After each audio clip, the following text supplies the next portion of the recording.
এই ভিডিওটিতে আমি ক্লাস 11 অর্থাৎ একাদশ শ্রেণীর প্রথম সেমিস্টার পরীক্ষার জন্য রাষ্ট্রবিজ্ঞান বা পলিটিক্যাল সায়েন্স বিষয়ের একটি অত্যন্ত গুরুত্বপূর্ণ নমুনা প্রশ্নপত্র ও তার উত্তর নিয়ে হাজির হয়েছি। আজকের এই প্রশ্নপত্রটিতে বলা প্রত্যেকটি প্রশ্ন তোমাদের প্রথম সেমিস্টারের রাষ্ট্রবিজ্ঞান পরীক্ষার জন্য অত্যন্ত গুরুত্বপূর্ণ।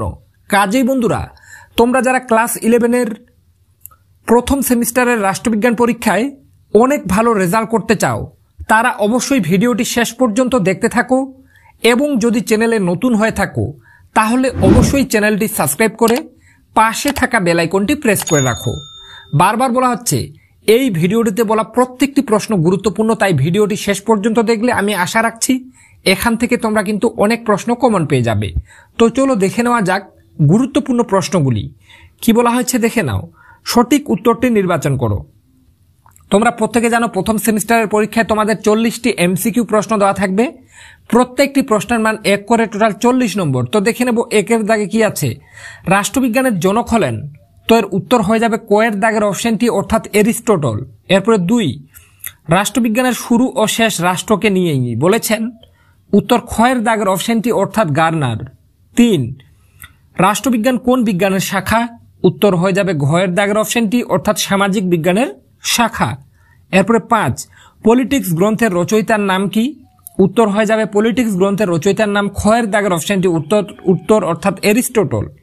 5, সোশ্যাল কন্ট্রাক্ট গ্রন্থের রচয়িতা, উত্তর হয়ে যাবে ক্ষয়ের দাগের অপশনটি অর্থাৎ রুশো।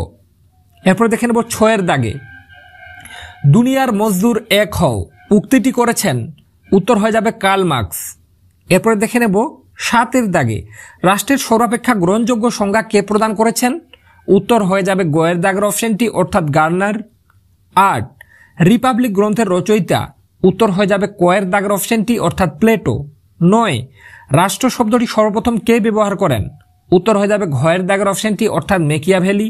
10, ভারতে বিদ্যমান, উত্তর হয়ে যাবে কয়ের দাগের অপশনটি অর্থাৎ এক নাগরিকত্ব। এরপর দেখে নেব 11 দাগে, ভারতের সংবিধানের কত নম্বর ধারার সমূহে ভারতীয় নাগরিকতা সম্পর্কে আলোচনা করা হয়েছে, তো উত্তর হয়ে যাবে কয়ের দাগের অপশনটি অর্থাৎ 5 থেকে 11 নং ধারায়। এরপর দেখে নেব 12 দাগে, দ্বৈত নাগরিকত্ব কোন দেশে দেখা যায়, উত্তর হয়ে যাবে ঘয়ের দাগের অপশনটি অর্থাৎ মার্কিন যুক্তরাষ্ট্রে। এরপরে 13, একটি রাষ্ট্রের স্থায়ী বাসিন্দা হলো, উত্তর হয়ে যাবে কয়ের দাগের অপশনটি অর্থাৎ নাগরিক। এরপর দেখে নেব 14 দাগের প্রশ্নটি। তার আগে তোমাদেরকে জানিয়ে রাখতে চাই আজকের এই প্রশ্নপত্রটিতে তোমরা যে প্রশ্নগুলো দেখতে পাচ্ছ প্রত্যেকটাই গুরুত্বপূর্ণ, তাই ভিডিওটি শেষ পর্যন্ত দেখতে থাকো এবং ভিডিওটির মধ্যে আমি বলে দেব তোমরা কিভাবে রাষ্ট্রবিজ্ঞানে 40-এর মধ্যে 40 পেতে পারো। আমি এর আগের একটা ভিডিও আপলোড করে রেখেছি যেখানে আমি রাষ্ট্রবিজ্ঞান বিষয় থেকে প্রায় 300টির মতো প্রশ্ন অলরেডি আলোচনা করেছি। তোমরা যারা ক্লাস 11-এর প্রথম সেমিস্টারের রাষ্ট্রবিজ্ঞান পরীক্ষায় প্রত্যেকটি প্রশ্ন কমন পেতে চাও, তার জন্য তোমরা ডেসক্রিপশন বক্সে একটা ভিডিও পেয়ে যাবে, ভিডিওর লিঙ্ক পেয়ে যাবে ডেসক্রিপশন বক্সে অথবা ফার্স্ট কমেন্টে আমি সেই ভিডিওটির লিঙ্ক দিয়ে রাখবো। সেই ভিডিওটি দেখে 300টি প্রশ্ন তোমরা যদি রেডি করতে পারো, ওর বাইরে প্রশ্ন হওয়ার চান্স খুবই কম। তাই বলা হচ্ছে তোমরা যারা রাষ্ট্রবিজ্ঞানে 40-এর মধ্যে 40 পেতে চাও তারা ডেসক্রিপশন বক্সে চলে যাবে। ডেসক্রিপশন বক্সে তোমরা একটা ভিডিওর লিঙ্ক পাবে, সেই ভিডিওটি দেখে যদি প্রত্যেকটা রেডি করে যেতে পারো 40টার মধ্যে আমি আশা রাখছি 40টাই তোমরা সেখান থেকেই কমন পেয়ে যাবে। তাই অবশ্যই তোমরা এই ভিডিওটি দেখার পরে ডেসক্রিপশন বক্সে যে ভিডিওটা দেখতে পাবে ওই ভিডিওটা অবশ্যই দেখে নেবে। এরপর দেখে নেব 14 দাগে কি আছে। নাগরিকতা অর্জনের 2টি পদ্ধতি হলো, তো উত্তর হয়ে যাবে ঘয়ের দাগের অপশনটি অর্থাৎ স্বাভাবিক বা জন্মসূত্রে পাওয়া এবং কৃত্রিম উপায় অর্থাৎ অনুমোদনের দ্বারা। এরপরে 15 দাগে কি আছে। সিকিম কোন পদ্ধতিতে ভারতভুক্ত হয়েছিল, তো উত্তর হয়ে যাবে সিকিম কোন পদ্ধতিতে ভারতভুক্ত হয়েছিল, উত্তর গয়ের দাগের অপশনটি অর্থাৎ সমষ্টিগত নাগরিকত্ব। এরপরে 16, জন্মসূত্রে অর্জন করাই হলো নাগরিকত্ব অর্জনের দেশ পদ্ধতি, তো উত্তর হয়ে যাবে কয়ের দাগের অপশনটি অর্থাৎ স্বাভাবিক পদ্ধতি। এরপরে 17 দাগে, পৃথিবীর বৃহত্তম লিখিত সংবিধান যে গণতান্ত্রিক দেশে লক্ষ্য করা যায়, উত্তর হয়ে যাবে গয়ের দাগের অপশনটি অর্থাৎ ভারতের সংবিধান।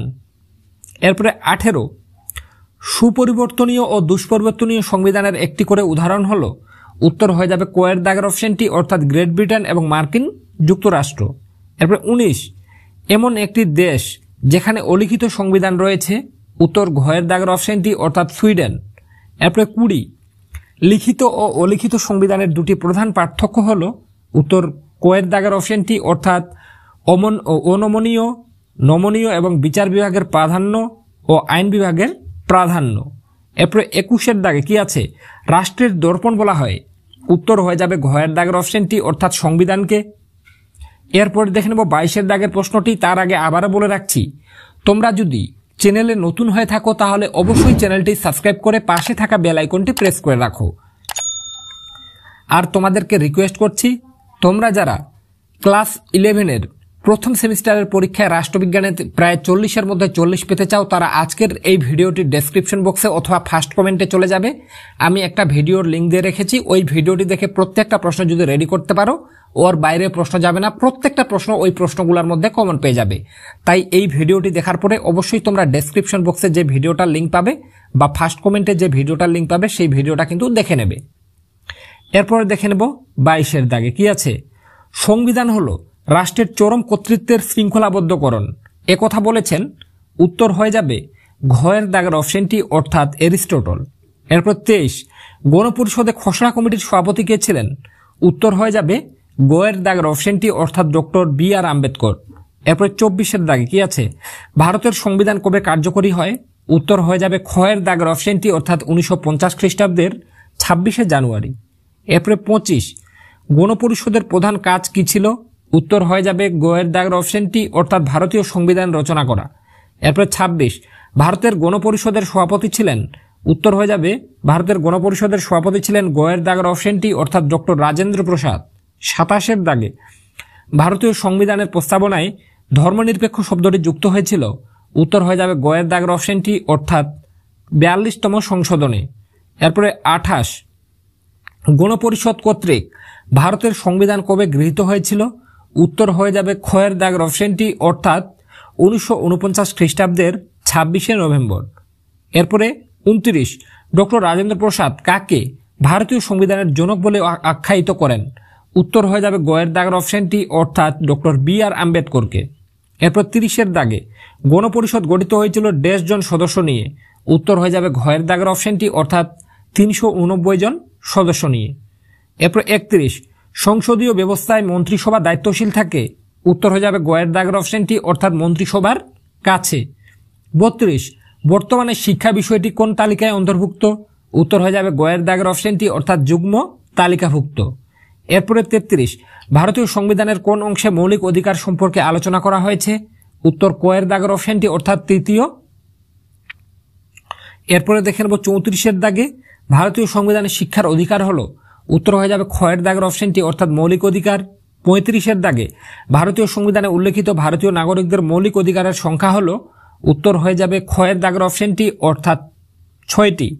এরপরে 36 আম্বেদকর ভারতীয় সংবিধানের কোন ধারাটিকে সংবিধানের আত্মা ও প্রাণ বলেছেন, উত্তর হয়ে যাবে ঘয়ের দাগের অপশনটি অর্থাৎ 32 নং ধারাকে।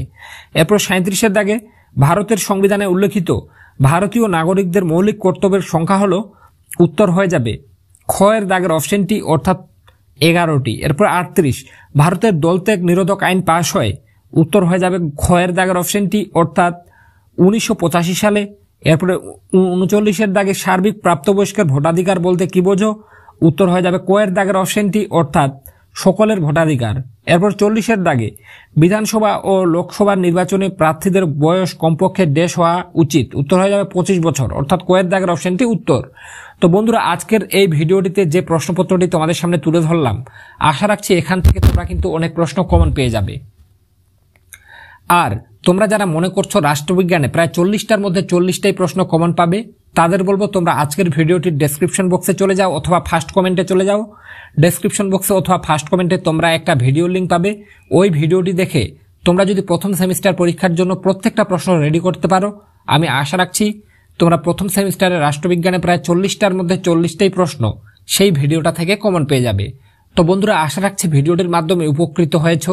ভিডিওটির মাধ্যমে যদি উপকৃত হয়ে থাকো তাহলে অবশ্যই এই রিয়াজ টিউটোরিয়াল চ্যানেলটি সাবস্ক্রাইব করে পাশে থাকা বেল আইকনটি প্রেস করে রাখো।